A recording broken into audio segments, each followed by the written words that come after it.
Once kids get a phone and social media, the rest of family life turns into a fight over screen time.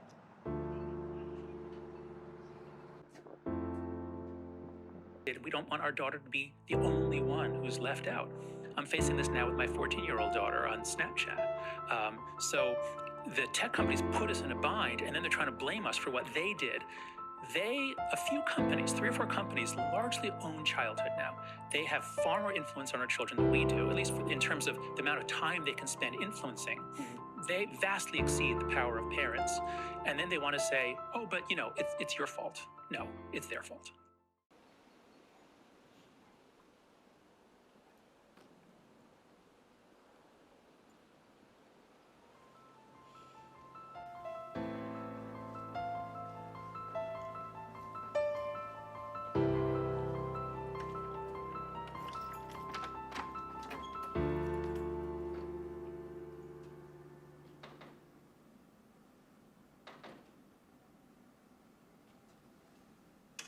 I think it's important to reduce cell phone use in the classroom because I haven't seen cell phone use help kids in any way. In fact, I was teaching before the smartphone was even around. And if anything, I've seen a drop in skills kind of across the board, especially in spelling, punctuation. Students are on their phones so much outside of school that I really feel for them to be able to build the skills that they need in writing and just in real life, they need to be off their phones as much as possible.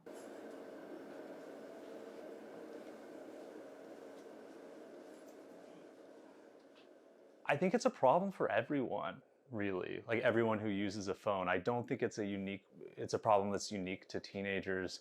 Phones are really appealing to teenagers for a lot of reasons. They're ways of connecting with the world, they're ways of connecting socially. And certainly spending a lot of time using a phone at the expense of doing other things that are part of living a healthy life is a problem for a lot of people, teenagers included. One of the measures that I take to ensure that students aren't on their phones is the use of a phone hotel, where students need to deposit their telephones into the phone hotel when they enter in the classroom. A lot of times during the start of the year, I would take attendance from that phone hotel.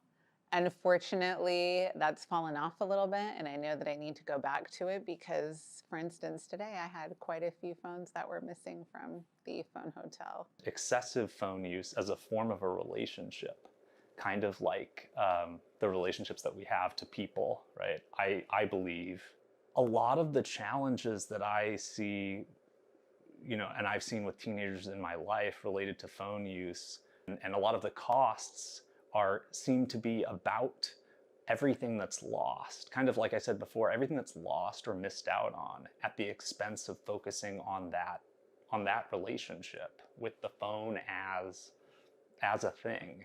So I do believe that screens like Chromebooks, computers, I remember having to write a few papers in middle school on a typewriter.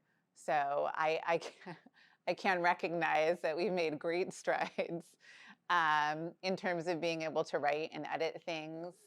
So I think that screens can be helpful in that way. Also in terms of researching. So I absolutely think screens can help in that way. But I do think that the smartphone addiction has just gotten worse as the years have gone on. Dopamine is a neurotransmitter, right? So neurotransmitters are chemicals, certain classes of chemicals that are released between nerve cells in the brain to relay messages, right? It's a part of how the brain functions. And dopamine is related to like pleasure and reward systems and centers in the brain. And a lot of the research that I've seen suggests that when we do things like using phones at all, let alone using them excessively, we are releasing a lot of dopamine and kind of recalibrating our dopamine systems in the brain to crave dopamine more. That's one way of seeing potentially phone overuse as a form of a an addiction or a compulsion. The light on the screen, phones and the content that they allow us to engage in and share is directly related to dopamine release. And that's one way of thinking about psychology as a scientific field. It's about, and specifically neuropsychology, it's about the relationship of brain and behavior. We're hijacking that relationship anytime we use a phone. And excessive phone use is often associated in increased rates of depression, anxiety, sleep challenges, relational challenges, elevated stress levels in teens and young adults and people in general. But we don't know that phone use causes those things. And I think a lot of the time there's a case to be made for the fact that people who are more depressed or more stressed out or more anxious or struggling with sleep might actually be more likely to excessively use their phone because of that condition. I think they're already seeing the consequences of phone addiction. Many of them, if not most of them, aren't getting enough rest. When we did that habit tracking activity, last year I had students track how much they were on their phones, and some students had already been on their phones for 6 to 7 hours when they came into me at 11:20 in the morning. And I think, unfortunately, a lot of their happiness and kind of being socially accepted is tied to the phone because of social media. The best sides of themselves and strive to present themselves in these kind of extraordinary ways using social media. And I think there are ways that social media and tremendous use and by so many people these days actually facilitates and encourages, for a lot of people, focus on themselves and kind of a self-centeredness in terms of presenting themselves in the best possible light and providing an avenue for them to be validated for doing that, right? With like likes and hearts and whatever they are, stars and comments and all of those things. So the apps are designed from a psychological point of view, the apps are designed to reinforce that behavior and likes and all of that. And I think there's a big societal cost to that, to encouraging people to do that.